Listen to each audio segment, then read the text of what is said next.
Hey there, Squirrel Army. How's it going for today? I want to talk about avoiding the compulsive elements within the Magic the Gathering hobby. You can join the Squirrel Army by subscribing. Alrighty, so it's one of those things that we've all got to face, and some people have better control over compulsion in buying packs, in buying cards, in buying whatever it is that you would buy in the in the game that you need. Sleeves, deck boxes, precons, whatever it is. Again, I know a few people who go, oh, this deck, this sounds really cool. I'm gonna buy all the really powerful and cool cards for it.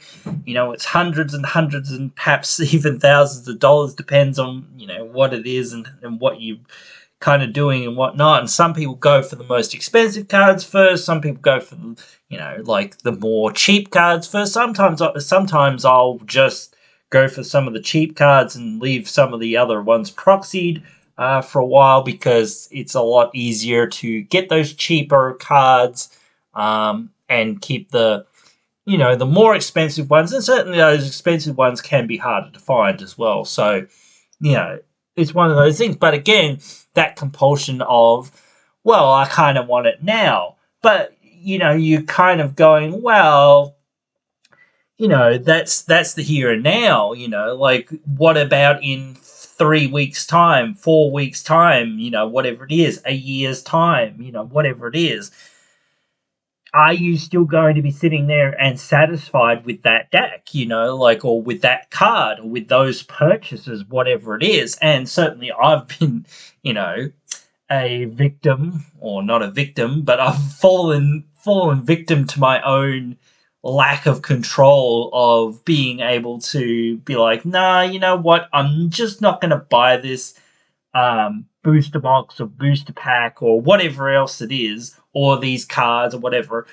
I'm just going to, buy the cards that I really, really, really need, or I'm just going to, proxy the ones that are a bit too expensive for now, and just, I'll keep playing this deck and make sure that I like this deck and keep experimenting with it and keep playing it until I can, find, what it is that it needs, to sort of succeed in the games that I'm actually playing. Because again, that's one of those things, and I think it's a lot different when you are a person that sort of likes to tinker, and I certainly love to tinker, and try to find the best build for decks, or whatever, or at least the best build for the way you kind of play decks. I, as I've said a few times, sort of play decks a bit differently, to what a lot of people do in a lot of ways. A lot of people don't really care about if they tutor for something or whatever. If they get the win, they get the win, like they don't really care that much about that stuff.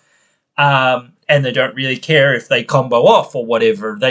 They're just like, oh, that's cool. I don't really care. Or they don't really care what, some people don't care certainly about what people or the opponents and your friends, whatnot, or your gaming buddies, or whatever you want to call it, the people that are in the games with you, sort of their experiences for.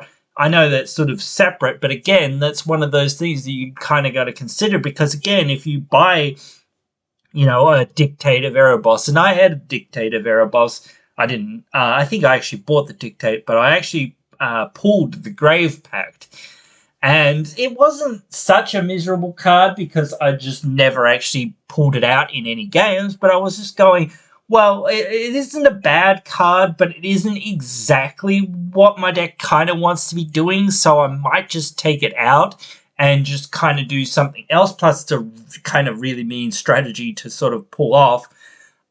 If you are doing that kind of thing, it was one of those things where I was going, well, it's a deterrent for people to not blow up my stuff, but most of the time when people are blowing up your stuff, it's in a board wipe. So it's just like, well, everything's dying anyway. So it's like Martyr's Bond is one of those cards that's not too bad, because like it's a bit different, because like, there's not really that many big artifact and enchantment wraths that people play that much. People tend to play creature wraths and whatnot.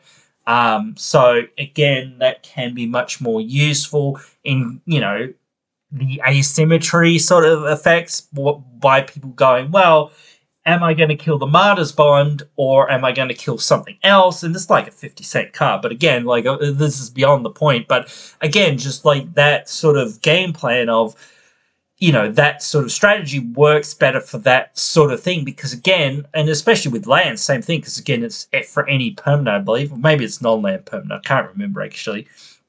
But anyway, if people make you just lose your stuff, well, they're going to lose some of their stuff too. So that ace, adding to the symmetry and, whatnot is pretty good. It's not the worst card. It's not the best card.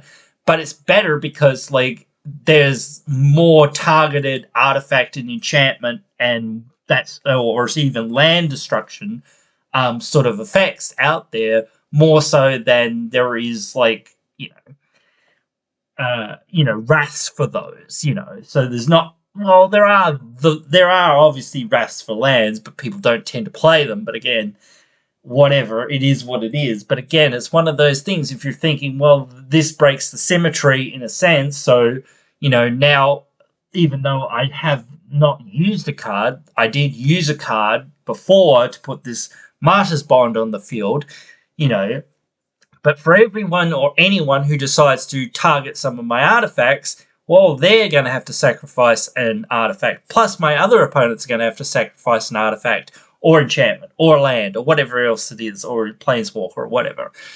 And that does work with if you are sacrificing stuff as well. But again, it's just one of those things. It doesn't really bode too well. It's a pretty big enchantment in terms of mana cost, and it sort of doesn't really help that much. So just it is an all right deterrent, but like mostly just people will just blow that up, and like its effects don't effectively carry over. So it's like, well, that's gone. But then again, if they destroy the Martyr's Bond, then it's kind of like, well, my other, my doubling season or whatever else I've got going on is, now left alive, so can be good in that way. But again, anyway, that's beyond the point. That's another sort of subject. But I'm just saying, like, if you have these sorts of strategies going on, if you have like, your dictates and your, grave packs going on, and you've spent a lot of money on these cards,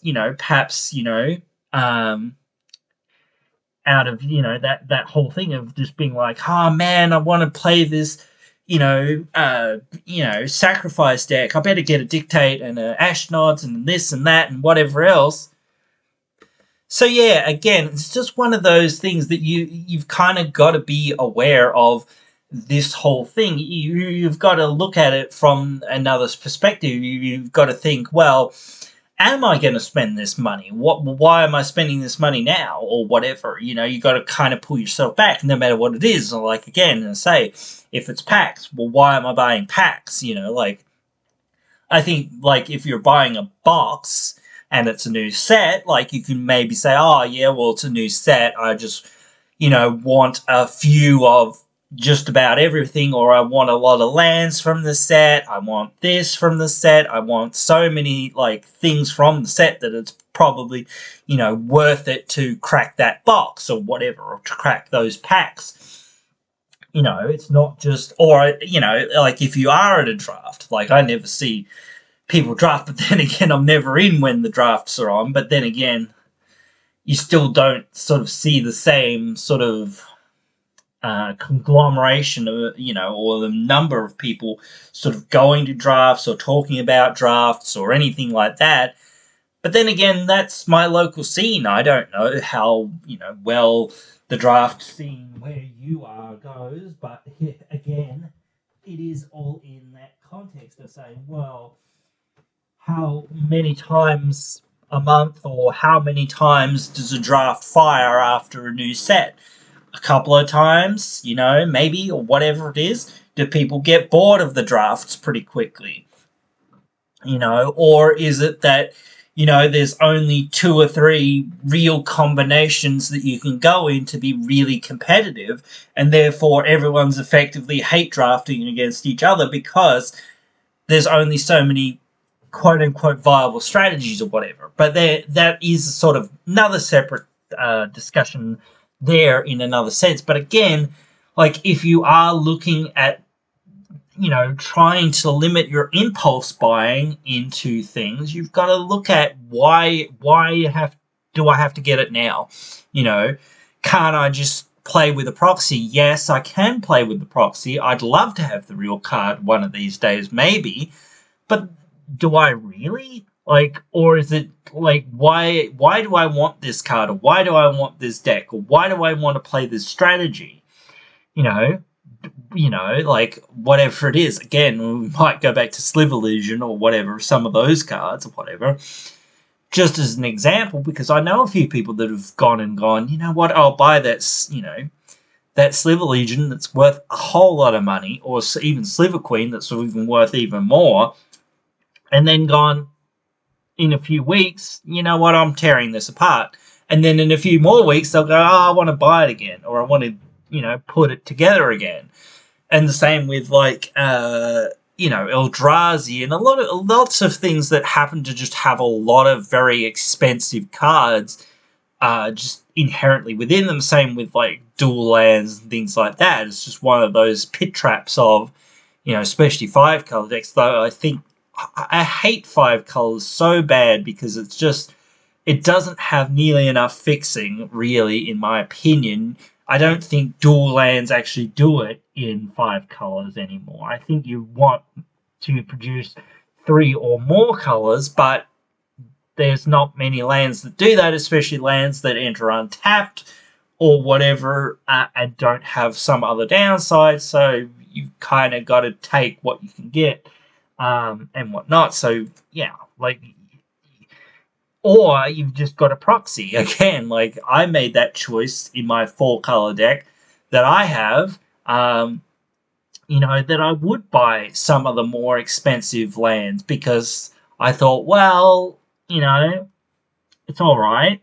Maybe. I don't know. Plus, I don't want it to feel like, and this is probably perhaps one of those reasons why people do tend to buy cards, is I don't want my opponents to feel like I'm just like cheaping out, or I'm just like running a deck that I've proxied literally anything and everything that I can think to proxy and just jammed it in there.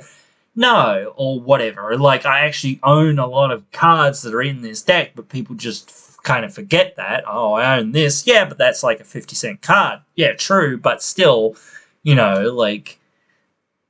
most of the deck is actually here. Like, most of the cards that actually do the job of, what the deck actually does is actually there. The lands don't do anything except for tap for mana of the colors that I need.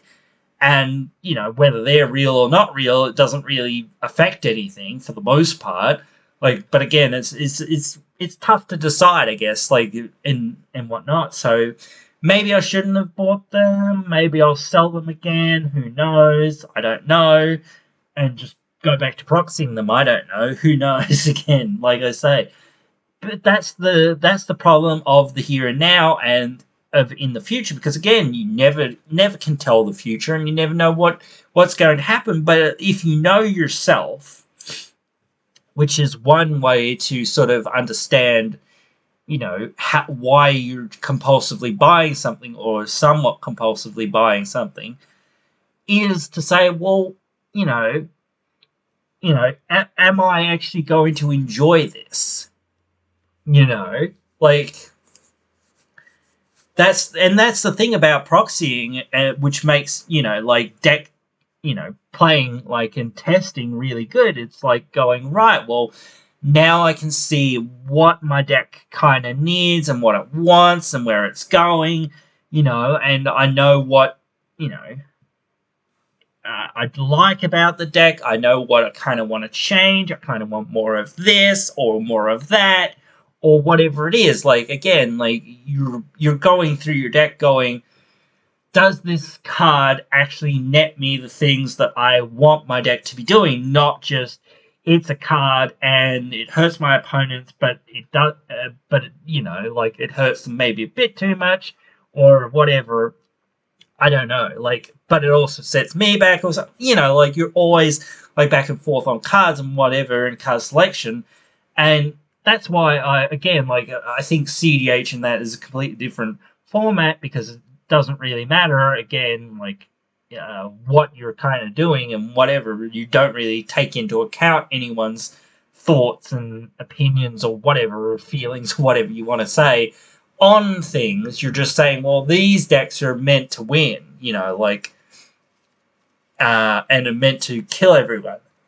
So that's completely different from saying, you know, uh, you know, the casual side. Because again, you want to. I think you want to. I want to certainly take into account my opponent's enjoyment in the game, because again, like that whole thing of getting invited back or getting people to go, hey, we want to play with this person again, because I don't want to be that person that people go, oh man, don't want to play with you, Adam, because you play all this crap bullshit of, like Dictate of Erebos and this and that and whatever else, and that sort of thing. And yes, again, you can play gross and powerful things, but it's one of those things. It's the balancing act of going, well, I've got to play gross and powerful things because that's the only way that I can kind of get those advantages and kind of win. And it is on the strategy or in the synergy of what I'm kind of doing.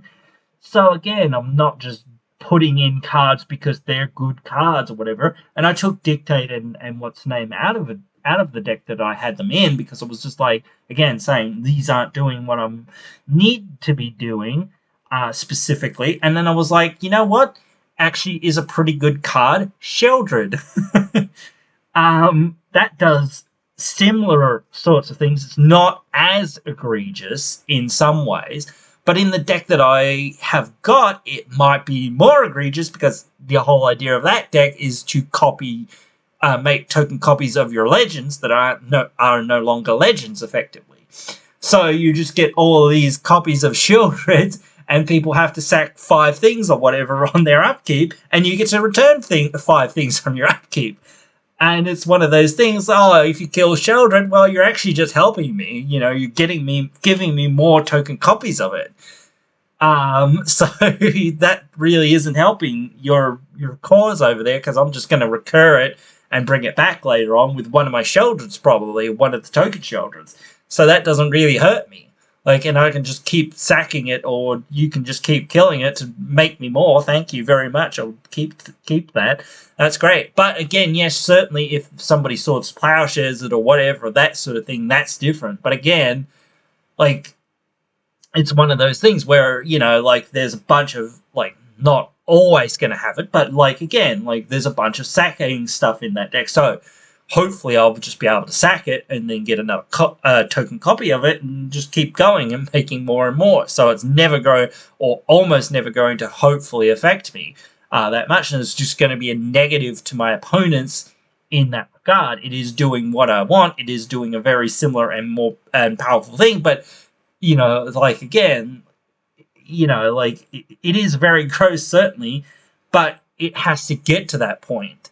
It has to, again, Dictate and that sort of thing can be really good and can be really powerful, but as I said, impulse buying it and just saying, oh, I'll put this in my deck because it's really good or whatever, maybe, but maybe it's not, because again, like I said before, 9 times out of 10 in games that I play, at least, when my stuff's dying, it's dying to a board wipe 9 times out of 10. So it's not a good deterrent. So it's only really good if you're kind of taking advantage of that strategy and saying, oh, well, I'm just going to sack all my stuff.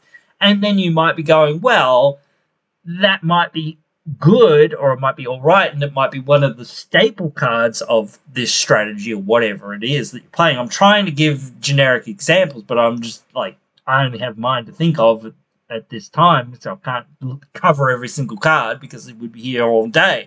But anyway, again, just looking at a card and saying, well, this is a stable card and it's a very good stable card for this strategy, but you know what? Is it what I want to be playing? Because, like, this wants to be doing this in this way. So I want to focus more on, again, my deck is legendary creatures. So I want to focus on those legends that actually do something and that I can make token copies of and whatnot and all of that stuff. So that's where I'm going with that deck and what I'm doing with that deck. So I'm just going, right, well, this isn't just I have cards and they do stuff. No, this is I'm trying to figure out the synergy and the strategy. Yes, I had those cards in there because, again, it seemed like that was all right, and I had just happened to pull one of them, which was kind of lucky. And I did buy the other one, but again, I've taken them out. But as I said, because I thought, well, actually, these aren't giving me immediate advantage, because that's one of the biggest problems in some of these things is like, well, or, even semi-immediate, value in some ways. It's like, well, I played this thing. What did it do for 2 turns, 3 turns, 4 turns? Basically nothing. Like, realistically, you've got to have a really good setup of stuff to sort of have those cards do something and do the thing that you kind of want it to do. And then when they are doing the thing that you want to do, it's really gross, obviously. But again, like, that's the same with anything. But I was just going, well, I want more, here and now, effect in the cards that I play. And I want more synergy with what I'm kind of trying to do. So again, this isn't exactly what I want to be doing. This is, like, adjacent to what I want to be doing. And that sort of thing. So again, it's not horrible, but I'm just going through that and going, does it actually fit? And I've got too many other things in here that are already doing a really good job of doing the role that they're doing, and I don't have space to cut anything basically else out, so they've got to go, like, or something's got to go, and these are the only cards that really aren't hitting the mark. They don't really do anything when I play them or whatever for the most part, unless you're really well set up. And, like, you can play other cards that do more for you immediately and do more for you when you're, like, really well set up. So I was just going, these aren't, like, the purchase of one of those cards might not have been the best and might have been an impulsive buy. But, oh well, like, again, I can sell it off. So it's not horrible to say that I impulsively bought stuff or whatever, or you impulsively bought stuff or whatever.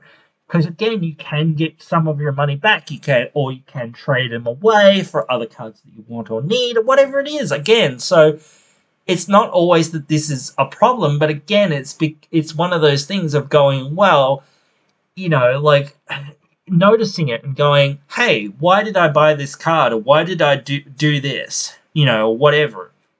That was a bit impulsive of me, and I always do this. I always buy these cards or whatever when I build the deck.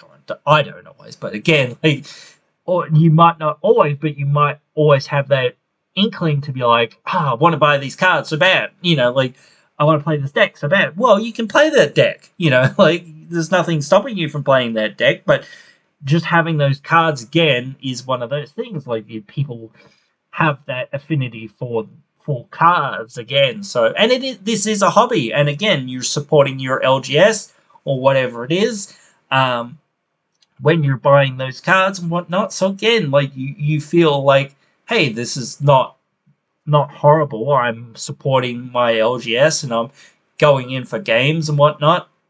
So that's helping the LGS out. And, no one ever wants to see their one of their LGSs shut.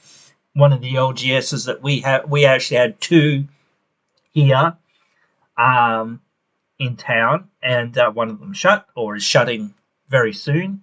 And not that I've played there in a while, but hey, I've been there. I've played there a couple of times, certainly not in the last year probably, but still, like, again, that also functioned as a game store of, video games and whatnot. So again, it's one of those things of saying, well, yeah, sometimes I do play, League of Legends or Magic Online, or well, not Magic Online, but a Magic Arena. I used to play MTGO, but don't anymore. But that's because it's just a terrible emulator that I haven't updated in forever. Um, you know, and the main reason I don't really play like Arena is because it's just basically standard, and that's about it. And I'm not really that interested in it, and I just sort of craft a deck, you know, from whatever I have, and maybe if I get, you know, to look at like some of the game-winning lists that are in the same colors or color that I'm kind of playing, I will add some of those cards and move along. If I win, packs, or if I win, you know, rares or whatever else it is when I do play it, which is very rare, um, then yeah, but it's just one of those things that I don't tend to do. Um, but sometimes I have been impulsive in buying things on there. Same, I don't know whether I ever bought anything from uh, for League of Legends, but yeah, I certainly did for Arena and that. But I stopped. I haven't bought anything for it for a very long time, and I don't think I will again. I don't even barely, like I said, barely play it. But again, getting back to sort of saying, well, how do you, instead of just saying, well, you've got to curb your sort of, you know, spending or whatever, not just spending, but just like, because that's one thing, because your wallet is a real thing in a sense. You need to think about, well, how much money do I have? Like, I don't have all the money in the world, and I never will. But again, it's just one of those things of saying, well, am I going to spend, whatever it is, even if it's $2 or whatever it is? Yeah, maybe I can spend $2 on this card. That's fine. That's all right. Like, that's fine. But when you start saying, oh, I want to buy this $10 card. No, maybe that's all right. You know what? I haven't bought any cards for a little while or whatever, or a $20 card, or whatever it is. You know, so you try to justify it, like, but when you've got bills to pay, you've got rent, you've got your water, you've got your electricity, all these sorts of things, you've got your food, you've got your hygiene products, etc., all this other stuff. It's not just saying, well, how much money do I have? It's saying, well, how much money do I have for my hobby? So it becomes a really tough process sometimes of saying, well, you know, can I afford this? Am I already in debt a little bit? Well, yeah, I am in debt a little bit. How long will it take me to pay this off? Etc. That sort of thing, or whatever. Or do I have to sell some of the cards that I've got, in order to buy this card? That sort of thing. Like, again, I'm pretty good at that sort of thing for the most part. But again, not everyone is. So this advice, though it reflects some of the things that I have done sometimes, it does reflect more a broad sense of people in general. But so what can you do to sort of, I guess, pinch yourself and pull yourself back? That's where you've got to sort of have your own sort of, you know, knowledge of yourself, in a sense of like, I want this thing. Why do I want it? Just like reading through it, like, effectively, and saying, like, why can't this wait? Why do I have to buy it now? Why do I, like, or why can't I just play with the proxy for now, or whatever? This is a $50 card. Am I enjoying this deck? Am I going to be playing it for the next 6 months, next year, next 10 years, whatever it is? Because you don't want to make that big investment, or even that medium investment, or even like investments that you're just going to turn around in a couple of weeks and go, you know what, I'm done with this, like, or whatever, or people aren't enjoying me playing this, so I'm just going to, give it up because people just don't like it, or whatever. So, or I just don't have the time because I've got too many other hobbies, or whatever else it is. So you've got to know how much time you have in this, or any hobby. Like, I enjoy this hobby. And like I say, maybe I'll still be impulsive, but I'm trying to, do this for myself as well. I'm trying to say, hey, Adam, don't be so impulsive. Don't just buy these things. Sometimes I buy things and go, oh well, too bad, so sad, whatever. Um, but you're taking that gamble. You're taking that gamble to see, oh well, maybe I'll hit, maybe I won't. Who knows? But I'll have fun in the process. And for me, right here, right now, maybe that's the goal, and I probably don't care as much about, and again, like I haven't really had that much problems. Not that I'm super rich or whatever or anything like that, but again, I haven't had that many problems with money or balancing my own hobby. Like there have been a few times, but again, for the most part, I haven't had that many problems with it. So I tend to be like, well, it's all right, like it doesn't really matter or whatnot. Everything's going fine, and I've got enough money for everything at the moment, so we can just keep going along at the rate that we're going. We don't really need to figure out anything else because, you know, things are ticking along nicely, and I don't have to worry about not having enough money for this or for that or whatever else. Maybe in a year or two that might change. I don't know, because we might have more inflation or whatever. Anything can change at any time, as they sort of say. But again, like for now, like, you know, you're always got to be like in the here and now. Like, even if you made a bad choice yesterday or last week or whatever else it is, or even if you just made a bad mistake, you're just like, dude, oh well, too bad, so sad. Like have to make a better choice next time, um, rather than making the same silly mistake that I just made. Like, why am I going to buy these booster packs, or why am I going to buy this booster box? Well, I bought these like I did this today. I bought booster packs, or bought bundles actually, and that was a bit of money, but they were on sale. So I was like, well, they're probably never going to be this cheap again. So, and they're from an older set, so I'm probably not going to be able to find them again.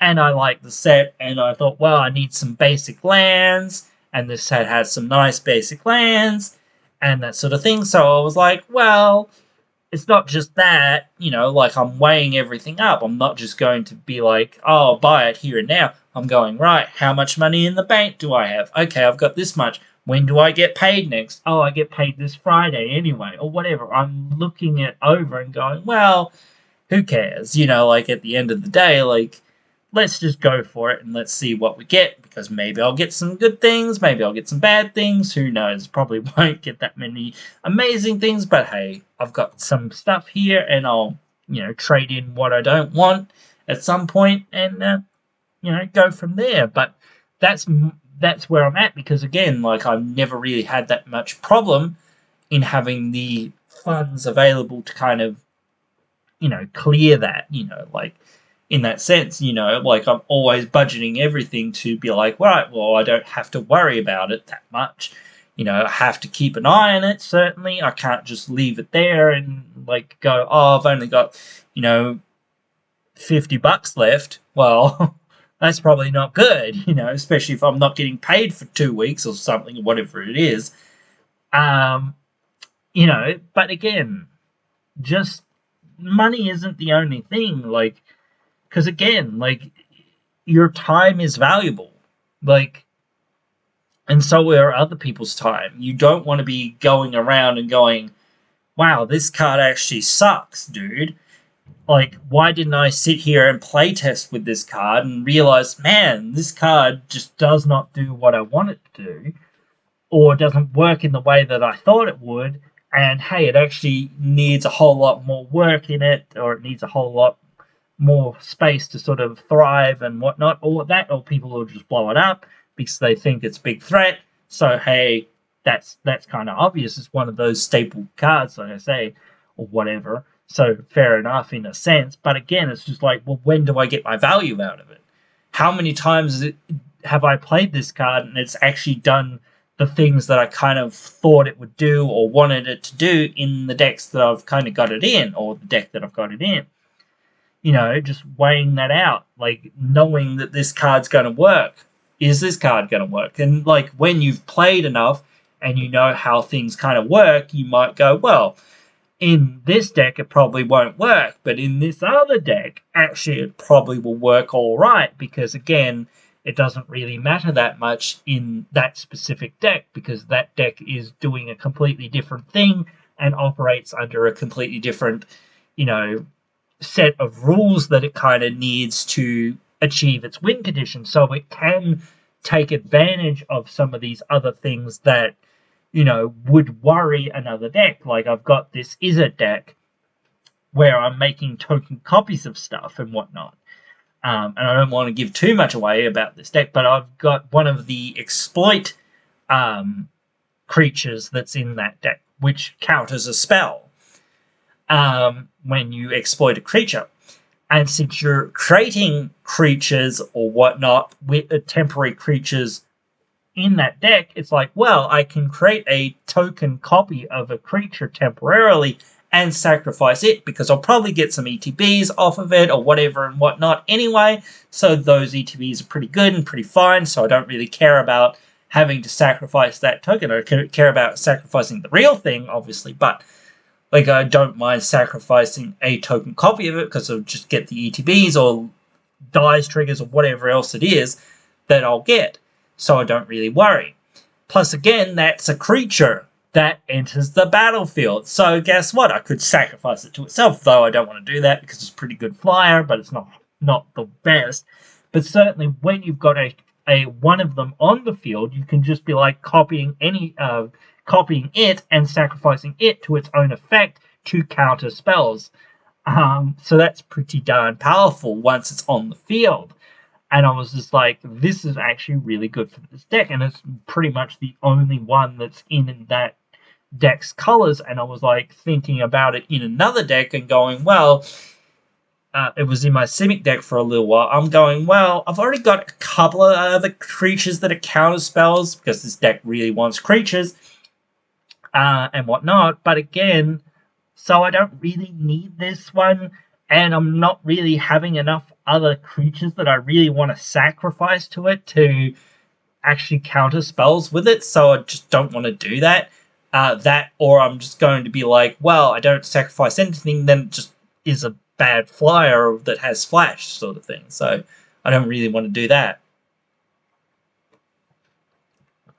But yeah, like, again, that's tinkering with the knobs and going, actually, you know what? This card doesn't work for this deck. It's all right, but I could do or have better and just, not have to worry about this thing doing its thing or having the right combination of things for making this work. Whereas in the other deck, well, the deck's really built around that kind of thing anyway, giving you things that you want to sack that, will give you benefits. So again, like, it's already got that, like, underlying factor that you kind of would go, well, that actually really helps it. Plus, again, I can copy it and keep countering things while it's on the field. So I effectively have another counter spell on the field all the time and can keep countering things left, right, and center.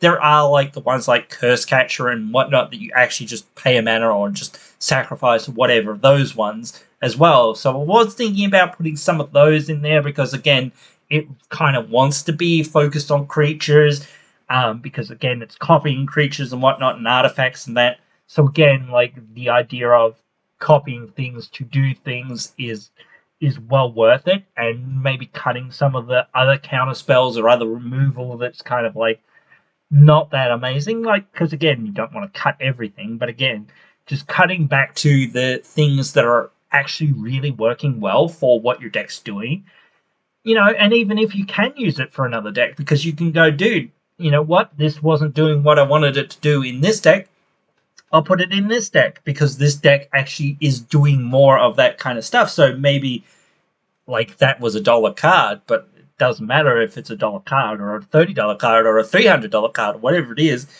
like, again, it depends what you're doing. So maybe, like, again, that impulsive buy, you could be like, well, I might hold on to it, and maybe I'll have a deck for it one day. I'm not like that very much, though, I have to say, because I don't keep very much that I'm not really playing. I keep a few staple cards because I'm just like, well, if I build another green deck, I'll want a Beast Whisperer, and I'll probably want a couple of Beast Whisperers just in case. I don't want to run out of Beast Whisperers, so, and I just don't want to have to pick them back up again, so I've just got a couple of Beast Whisperers, and I've got a couple other cards there, like just staple-ish sort of cards for each color, mostly green, honestly. But again, like that's the color that it's just too hard to beat, honestly. At least for me, I don't know. But yeah, like it's one of those things of just looking at what you're playing, why you're playing, and like your temptation level, I guess, is the best way to kind of put it. Because you're always going to be tempted by something new, but you're always got to be like sat back on it for a little while. You need to test the deck. You need to test the cards.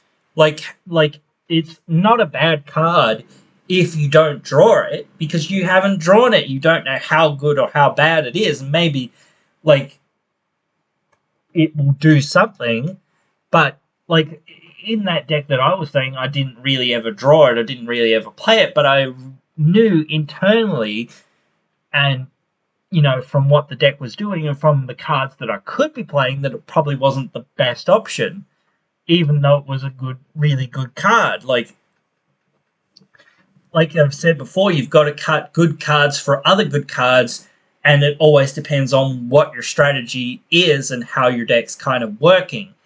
And what your deck's kind of doing. So you always want to be focused on the deck itself. So you're always trying to look at, why does this go in the deck? Why am I buying it for the deck? Or why am I putting it in the deck? I'm not just putting it in the deck. Again, going back to being intentional. I'm not just going to put it in the deck. Well, why am I putting it in the deck? Well, it actually works with this. Oh, that's all right. That's kind of cool. Oh, it works with this. Oh, wait, that's good. That's really good. So that's two good things that it does in the deck or whatever. Oh, but also it does something else or whatever. You're going through, like, what good things does it add to the deck? What are the downsides to it in the deck versus something else? You're always, like, trying to compare pears to oranges in some regard. You're always trying to go, well, would this do a better job or would this do a better job? Why would this do a better job? Because this is a legendary creature or because this is this, and my deck cares about X, Y, or Z. So my deck cares about humans. Therefore, if it's a human, it's better for the deck because the deck cares about humans. And the more and more you care about humans, the more and more humans you kind of want. So the more and more human or whatever else, X, Y, or Z, bananas, moles, whatever else it is that you care about becomes more and more important as you go along. So you're putting these synergies, layering them down, and, getting more and more out of them. You're not just being impulsive, again, in your choices. So that's another way you can, like, curve your impulsiveness in, am I going to cut this card? Yeah, I'm going to cut this card. Why am I cutting this card?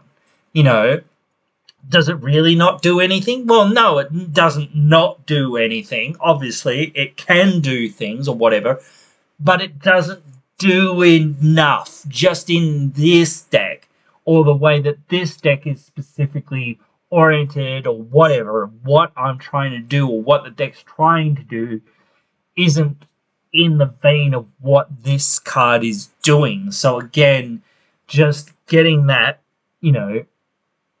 back to, well, how do I make this work?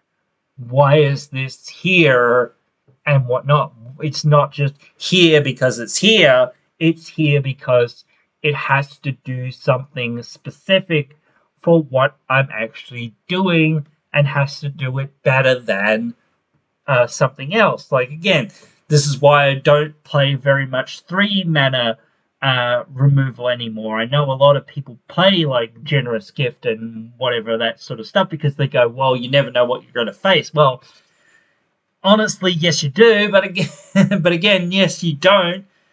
But again, just going, well, actually, if I look at the data on, EDH rec, or even when I play games, or just going off my thoughts of going, well, how many enchantments did I see? Maybe a couple here and there. And that was about it. How many creatures did I see? A lot. How many planeswalkers did I see? Maybe a couple, or maybe if somebody was playing Super Friends, a lot. But that was that outlier deck, for the most part. So I didn't really see many planeswalkers. Maybe I saw one, and that was about it. And it really didn't really do anything. It just sort of died straight away, or whatnot. So, or no one really cared about it because it really wasn't doing anything, basically. So no one really worried about it. Like, especially some of the War of the Spark planeswalkers that only tick down, and not like Narset or what's his name, Ashiok. Those ones are obviously pretty darn good and pretty darn powerful, but the other ones that are just like tick down really aren't that amazing. Like, there's a couple that aren't absolutely horrible, but like I think Kiora's pretty good, because if you're playing mana dorks, you can, or even if you're just playing big dudes, you can untap your big dudes, and it draws you cards for playing big dudes. So those things are pretty good for that deck. Because you're probably going to play mana dorks because you're in green, or you're going to be in green to play it. So you probably, or you're at least playing these big dudes. So again, you can untap your big dudes. Or whatever. So it can be really useful. Hey, what's that? Had Pseudo-Vigilance, and, what's that? Drawing me cards? That's pretty good. So if you want all of those things, you're going, okay, cool, that is what I want. That isn't the best Planeswalker ever, obviously, but again, it does the things that I want to do. It untaps my stuff because I'm playing mana dorks anyway, so I want to untap my dorks. And, hey, it draws me cards for playing big things. What's that? I'm a big mana deck that wants to cast a lot of big buffed dudes or whatever. Okay, cool. Exactly what I want to do, So it helps me in 2 areas. So again, it's sort of like going through it and going, well, this works for this deck because this, and this. What doesn't it do? Or what, doesn't it cover? Maybe it doesn't give trample, but, a lot of the things that are in the deck already have trample, so do they really need it, or whatever? Or maybe I'd be, better just playing Garruk's Uprising, or whatever, if I really want trample. And if I really want trample on a creature, I don't know, depends what you're looking for. But again, like, maybe you're looking for the ward, or the protection, or no counter spells, or things like that. It depends what you're always looking for. But again, not being impulsive and saying, I'm just going to toss this card in. No, I'm not just going to toss this card in. That's why when you read a list online, or you look at EDH rec or whatever else it is, or you go average deck or whatever it is, you can, you want to tinker with that average list or whatever it is, or that list that someone gives you, because it might not be the list that you want it to be, but it's the list that they want it to be because that's the way that they would play it more so. And that's the same with me. Like, when I put lists out there, they might not be for everyone, but they're pretty darn good, and it gives you a really good overview kind of what the deck is and what the deck's doing and why it's kind of doing it, and you kind of go, oh, this is why this card is in here instead of this other card, because this gets really busted with this specific deck in the way that it's specifically built and in the way it goes and why it's doing this. I see. Cool.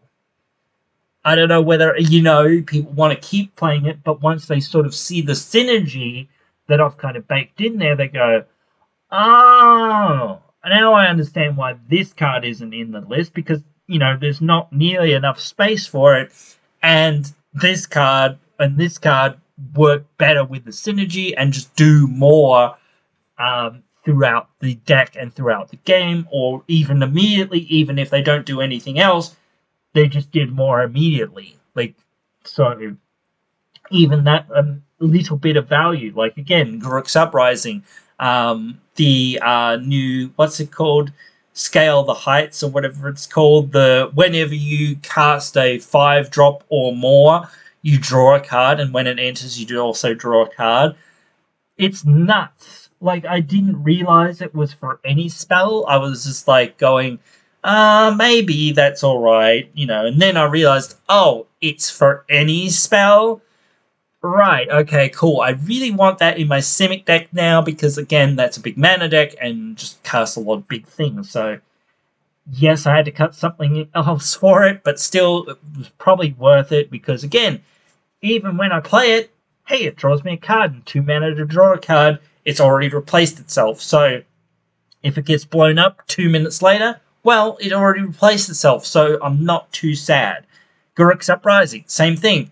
When I play it, most of the time it will draw me a card, and it also gives my stuff trample, something that they sometimes want.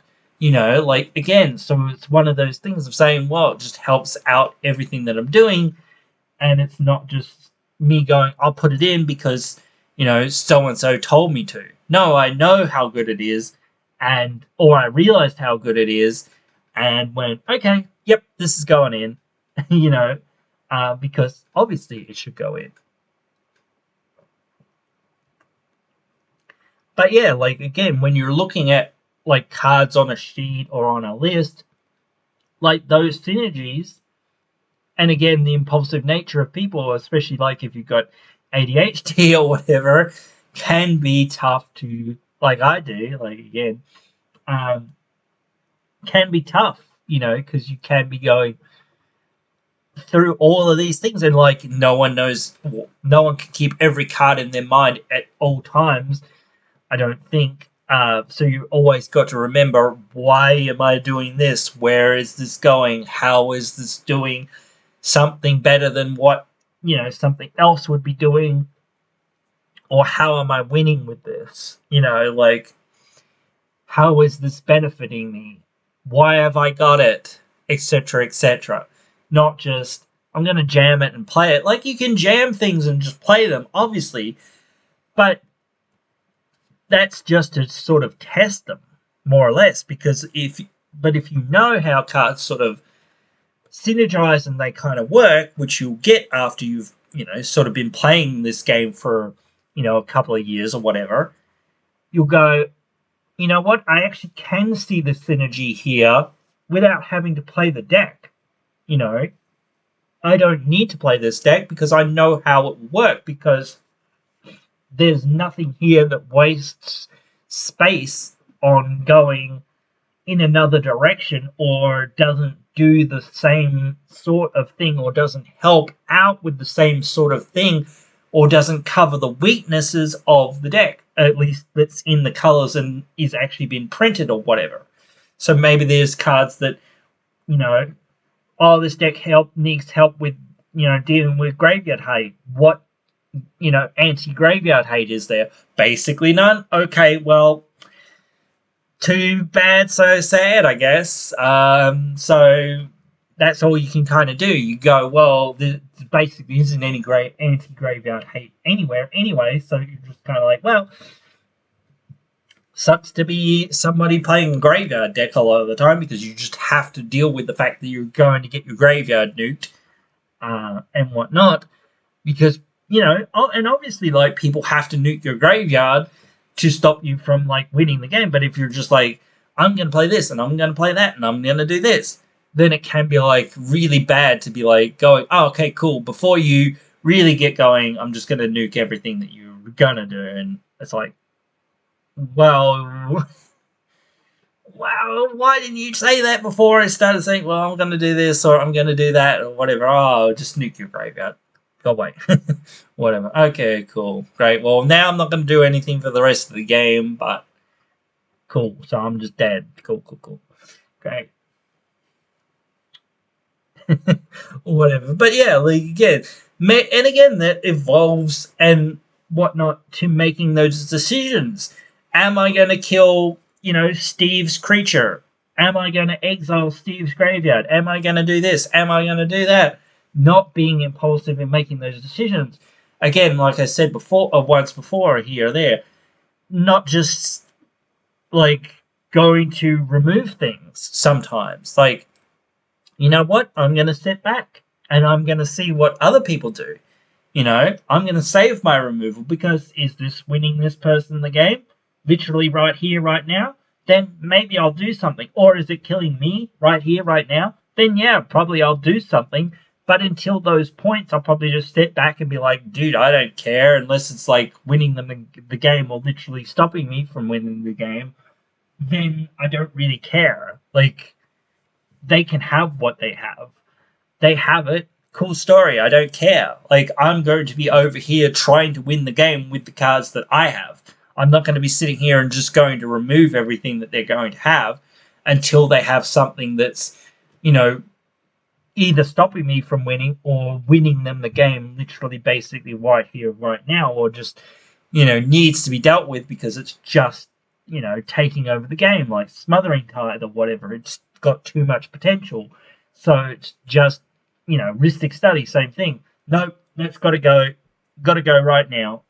Mystic Remora, maybe I can let that go because it's like, well, they've got to pay cumulative upkeep, and especially since I'm not one to play many non-creature spells, not none, but not a lot. I'll probably be fine with it, so I can just sort of skirt around it for myself and not fall into the pit trap of, you know, uh, doing things and just falling into that pit trap of drawing that person a bunch of cards for them. But yeah, like, you've got to look at everything that you're doing in the game like this is a decision. And once I make the decision, like especially when you say I'm going to blow this up or I'm going to blow that up, there's no like really going back on it. Like you can say, or you can sort of debate it with some of your, uh, fellow compatriots in the game, especially when someone is the big threat, even if it's me. Hey, what's the best thing to remove? And sometimes I might even say, well, the real threatening thing I think is this, because if I have this, I will just kill you all. But people haven't kind of noticed that. But sometimes, especially with newer players, like you might be like, well, they don't know what's going on, or they don't understand the potential of this or the potential of that. So I'll help them out to point this out. Hey, have you thought about this? Because this is probably going to win me the game. Might be annoying, but this is the thing that's actually going to win me the game over here. So removing that would be, or just removing my commander, which is actually, enabling most of the strategy of my deck, would probably be good. But again, like next turn, I can probably get my commander back. So do you want to do that, or do you want to do this other thing that actually, is probably going to win me the game? Or I'll be just like, so like if it's more experienced players, and they say, hey, I'll blow that up, and I'll go, okay, cool. I'm not going to tell them that they've done fucked up and whatever else, or whatnot, because that's their problem. If they come back in a minute or two and say, oh, you've got this, and I'll go, yeah, I've had this for fucking forever, man. And they'll go, shit, I should have blown that up. And I'll go, yeah, you probably should have done, and whatnot. Or whatever, and they might be like, oh, can I take back blowing up your other thing? And I'll be like, no, because everything, that would have changed everything. And it's too late now, you made your choice, now you've got to live with it. And they're like, shit. So it's one of those things, when you say something, I think we need to blow something up on, Steve's board to like your other opponents. You're saying, you know, I think I have whatever. I have swords, plowshares, whatever. You know, I can swords one of his things. What's the best thing you guys think I should swords? Because I think I should swords this thing. But then, Alan might say, no, no, no, no, no. That's not very good to swords. Because again, like it can be debatable to one person to another, saying, well, this thing is really doing the things and whatnot, or this is really annoying, or whatever. Hey, I'm a graveyard deck, and that rest in peace needs to go. Yeah, but if I get rid of that rest in peace, you might just win.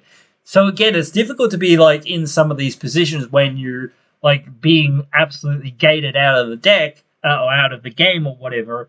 But it's also difficult to get people to be like, well, are we going to let you into the game and potentially win? So it's always one of those things. So it really applies to a lot of things, just not having that, impulsiveness to do something straight away and weighing up those options and saying, well, you know what, instead of buying this $10 booster and maybe getting a $20 card or a $50 card or whatever it is, or maybe I'll get the card I want, maybe I won't.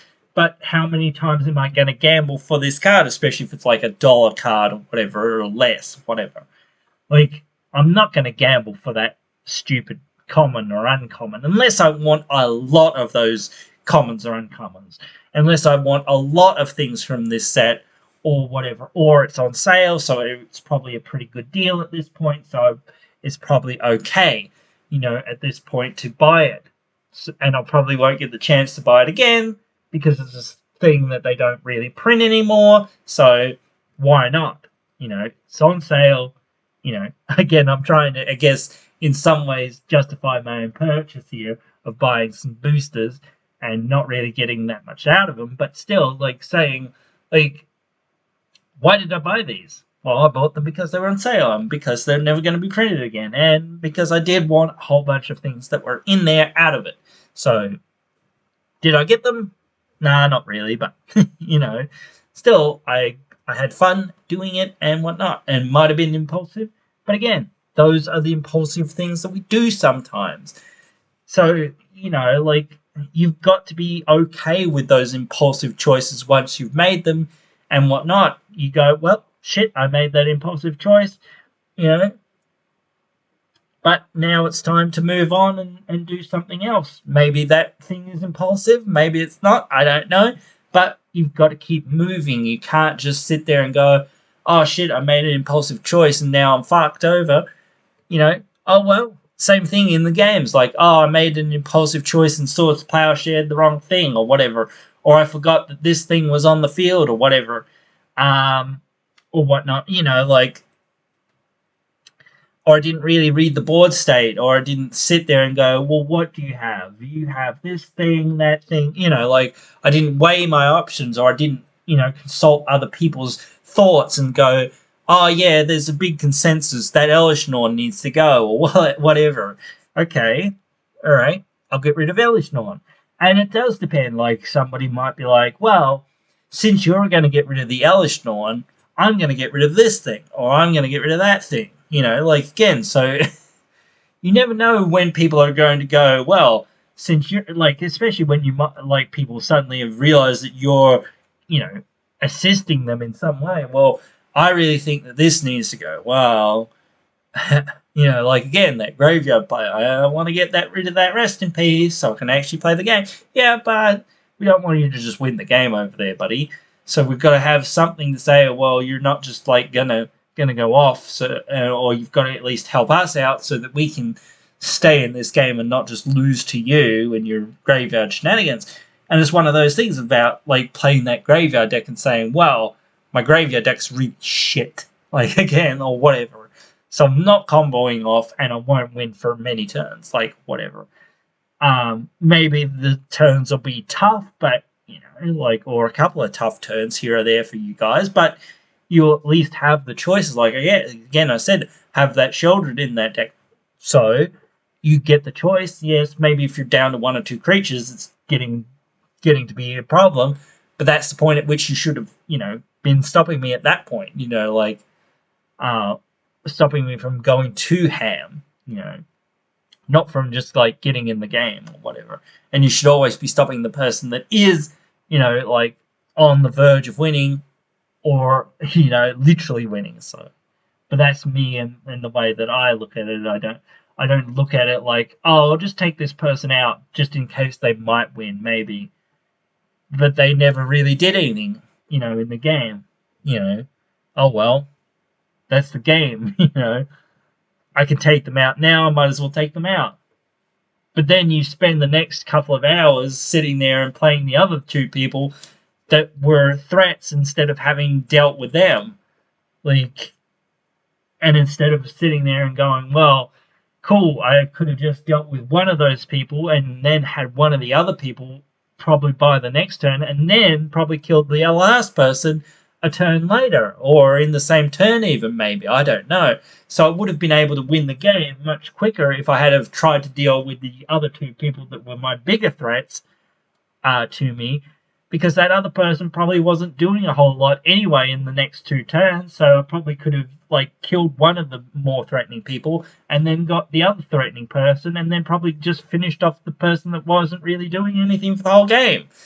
So I would have ended the game much easier and quicker that way, I think, at least anyway. But that's another discussion for another time that I've probably already had a few times here and there. But that's that impulsiveness to be like, oh, I'll just kill this person, whatever. It doesn't matter. They're not doing shit anyway, so. But they can't do shit anyway, so whatever. It's not their fault, but they just like can't do anything. But I might as well take them out. But that again, like everything's a decision. So you've got to take those decisions not lightly. You can't just be like, I'm going to do this. Eventually, yes, executive functions and whatever else, you've got to make a decision. You can't just sit there and and.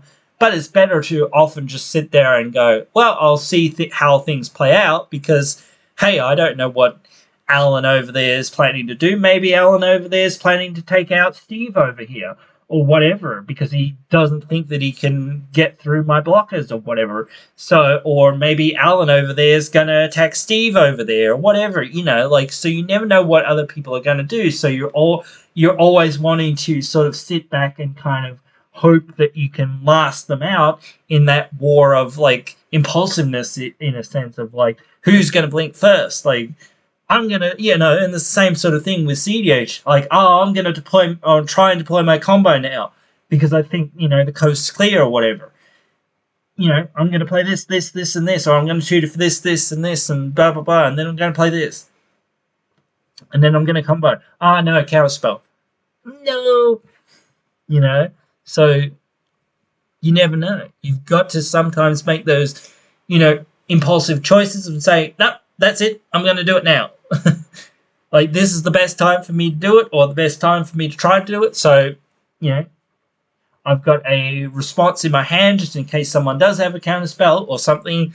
If they have 2 counterspells or 3 counterspells or 4 counterspells or something, well, I'm out of luck. But, I've got some stuff to sort of back up my plan, not just I'm going to play some stuff and hope for the best, especially in that format. But like in regular Commander, again, you should have that plan B, C, D, E, and F, and G, and all that sort of stuff, and always be sitting back to going, well, this is what I'm going to do, but I have other options in my hand. Maybe I'm not going to play out my whole hand, right here, right now. I'm just going to see how things play out, or whatever. I'm just going to get my attack in, I'm just going to get this in, and then, alright, I'll pass the turn, and I'll have a bunch of open mana, because again, especially if you have a deck that plays at instant speed a lot, or whatever, or it's just better to play at instant speed anyway, but still, like, if you can, but again, if you can't, then you're just wanting to see what happens. Like, if you've got instant speed abilities, or whatever, that's good too. That's why those instant speed abilities are so good, and why, like, Outlast is one that always gets me. And I forget that it's freaking sorcery. It's so annoying that it's sorcery. But it is what it is, so you have to deal with that sort of stuff. But anyway, guys, hope you've enjoyed. If you've listened this far along, and hope you will join me again in another one.